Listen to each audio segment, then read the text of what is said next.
Hello, Jim. Paul, how you doing? I'm really well. How are you? I'm really well myself. Mate, you I think about 2 weeks away from the beginning of your Australian tour. What are your preparations like? Do you still rehearse or before a big tour, or do you just get out there and have a good time? We just get out there. We've been touring so much, although we've had a big break, that it's kind of like riding a bike. You just get back in there.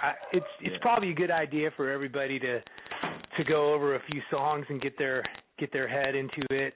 I always make sure that I stay really busy doing music when I'm home, so it's not a matter of getting your chops together. It's you just step right in.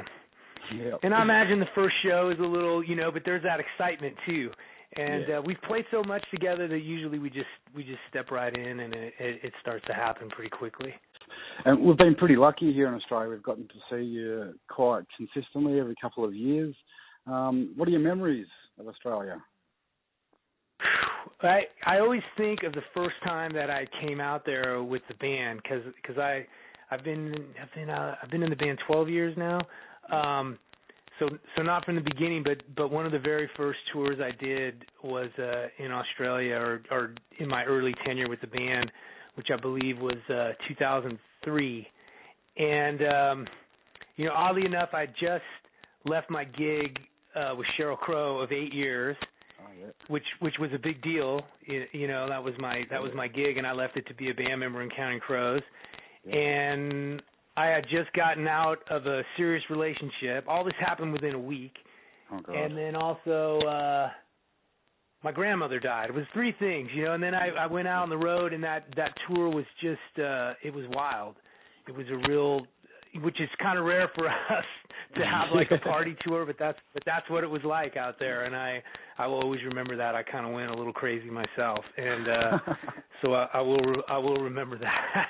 Good time. But we love the people out there, and we always have great shows, and it's so beautiful, and we just love hanging out there. There's always such a great vibe. I look forward to going out to Australia always. Cool. I'm going to look forward to having you. You kick off the tour with Blues Fest in April, and I think you're playing alongside some bands like the Black Keys, Train, George Clinton, Ben Harper, some big names. Is there anyone in particular you're excited about working with Blues Fest? Or? It's always fun doing the festivals because exactly what you said. There's so many different bands and sometimes different styles of music. I really like to see the Black Keys. I haven't seen them. I really dig their stuff, and also just like the last time we did the festival out there, you see musicians and friends that you've toured with, and really the circles get smaller and smaller. So, Train is from the Bay Area. So, as a matter of fact, I was just on the phone with a guitar player today, and so I'll be seeing him out there, and who knows who else from just tours past. So that is always a lot of fun. It's you get to see all your friends and share the music. Will you have time? Do you know if you'll have time while you're down here to do any sightseeing and relax, or is it all sort of a work, no play gig while you're down here? Well, you get days off. Adam is one of those type of singers that he can't really do too many shows in a row, which will work in our benefit for having a little time off. But so we'll usually play two in a row and have a day off. Sometimes those days off are travel days, so it just depends on how inspired you are to get out there. I'm a tennis player, so I always go out and hit balls, and sometimes I'll get to see things when I'm going there, or I'll kind of work something else into my day when I do that. But yeah, it's up to you. Charlie, the keyboard player, he walks around every town we go to. That's just his thing. So some people, like Adam, will probably stay in his room a lot more. So also because he has to protect his voice. So everyone's kind of different on what they need to do to keep him going out there. Well, speaking of Adam, he's got a bit of a reputation for frequently, I think, sort of extending and rewriting songs live on stage and adding extra verses and alternate middle sections. Is that hard to predict or play with? when he's doing that? It definitely is, but it's also I love that part of the band. And over the years, drummers and singers really have to have a communication because you're leading the band, and the nature of the drums is to lead the band and lead them where the singer wants to go. So I really have my eyes and ears, tuned in to Adam, and by this point I've really I know where he's going to go, and I know the things he's going to do just from listening. So we have a really good rapport, and it's you never know when he's going to take the left turn, and I love that about our band. Just like the set list, we're always going to be mixing it up, and we're going to have sections in songs that just go off. And some nights are better than others, but at least we're going out there and trying to do something a little different and make some music instead of just doing the same thing the same way every night. Yeah, well, with that, obviously you're going to be playing new songs from Somewhere Under Wonderland, and I'm presuming there's going to be some classics in there as well, some of your older stuff. Do you have a preference of which one you like, or which one you like performing better? I like mixing it all up. I mean, I really do enjoy all the records, and we try to change the set list up every night, but at the same time play a few songs from each album. Yeah. So that's one of the prerequisites that we do is we do at least a couple from each record, so you'll get to hear everything.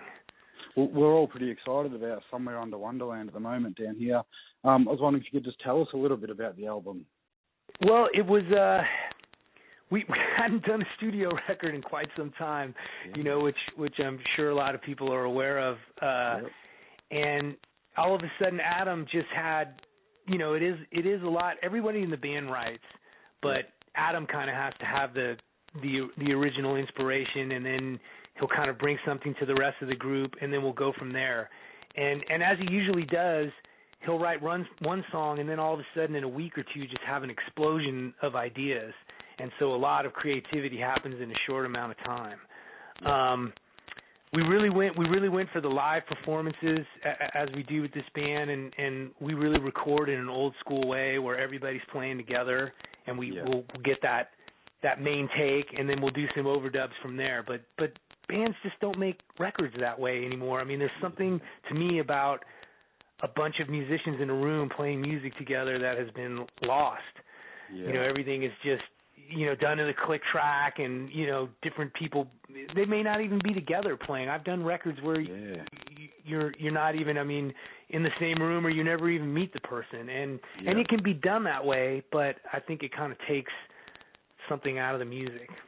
We've worked with some big names, Stevie Nicks, Dixie Chicks, Ben Folds, and as you said, Sheryl Crow before.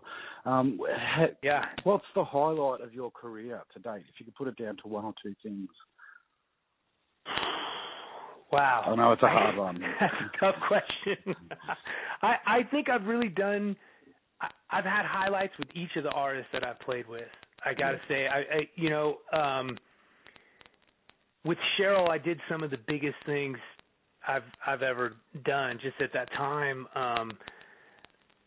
But being back in a band and being with some of my my true friends in Counting Crows, when I say true friends, there's a couple people in this band that I have such a history with. It's just amazing to be doing these huge, great gigs and looking over and you see, one of your mates that you've known since you were a kid. Yeah. That's a real gift. So yeah, I would say, and being, doing a record as a band, that's always a highlight. And I think that I put a lot of emphasis on what's going on now. Although I enjoyed a lot of things I did in the past. Right now the highlight for me is doing Somewhere Under Wonderland. That was just that my soul is in that record, and oddly enough, my daughter, my first kid, she was born during the recording of the record, so that will always make it a little special. And I remember we're in the studio. It was right at the very beginning, and she was supposed to be born before we went in the studio, but of course that didn't happen. And my wife went into labor. but I had some time. But I wanted to finish a song before I went out. So there was kind of this pressure, because I knew they were going to let me go for a while, but I wanted to finish something so they could kind of work on it. Yeah. And it wasn't going well, and I went outside for a sec and just they were about to let me go, but I said, just give me a moment to get my head together. And I went outside and I said, all right, just forget the things everyone's telling you, just go in there, trust your instincts, and then bam, we just blew through this song. And then in the joy of that, we actually recorded another song right after. So I was able to record 2 songs and then rush off and see the birth. So, the stuff that's going on right now is kind of, I've had quite a year. I saw a photo you posted on Facebook recently of your daughter. She was playing on a drum kit. Is a music career something that, would you encourage that if she chose that path? That's another interesting and great question. Oddly enough, my dad was a musician, and he played in the San Francisco Symphony for 49 years. And when, I was banging on the pots and pans, from the time I was born, and as I started to do music later in life, I realized, wow, my dad never really, pushed me or did any of that. I could have been this kind of prodigy or something. And then, when I quizzed my dad about it, there was a part of him that really didn't want me to go into music because it's such a difficult field and there's so much competition. And I remember when I was 12 years old, he told me, look, if you're willing to practice your butt off and learn all the different styles, maybe you can make a living in music. He said, if it's worth it for you for that, then you're in the right field. If not, you could put half the energy into something else and do a lot better, so don't bother. And it was pretty tough to be hearing that at 12 years old, but it was great advice. And so I would say for myself, yes, I would encourage her because I just think it's a real gift if you find something that you really love, whatever that is, and you owe it to yourself and your religious or spiritual beliefs to kind of seek that out and see where it goes. There's a lot of people out there that haven't found something that clicks with them. So if you find something, you got to go for it. Definitely. Well, you got to be touring for, I think, the next 3 months after Australia. You've got Canada and Europe. Have you got any other plans for later in the year? Well, then I think we're gonna do another tour of the States, and that'll take us through into November. Wow, big year. So it's going to be a busy year. Yeah. Are you bringing the family down to Australia? I can't this time. My daughter's 15 months, and we just did a short trip to Palm Springs, and it was that age. When they were a little younger, they're a little easier to travel with than when they're a little older. But at this age, they're mobile. They want to run everywhere. They can't speak to you, but they're going to let you know that they're pissed off or they're tired. So it was, we barely flew over an hour, and I'm exhausted from the whole trip. I think to go to Australia would be a bit much. But I'll get her out when we're in the U.S., and we're going to have our breaks between tours, and I'll just have to, Skype and FaceTime with them and do our best. The good news is before this tour, I was home for 3 months straight, so it evens out. Oh, well, thanks for chatting to us. Enjoy your trip down under, and I'll try and come back and say hello. We always do. I'm coming to your Melbourne show, so I'll try and get back and say hello to you and catch up there. So enjoy. Please do. This was by far my favorite interview today, man. Great questions. Great talking to you. Oh, cheers. Thank you so much. Well, have a great one, and happy Friday for tomorrow. All right. Thank you. Thanks, happy mate. Friday for today to you. Thank you. Have a good one. All right. Bye. Cheers.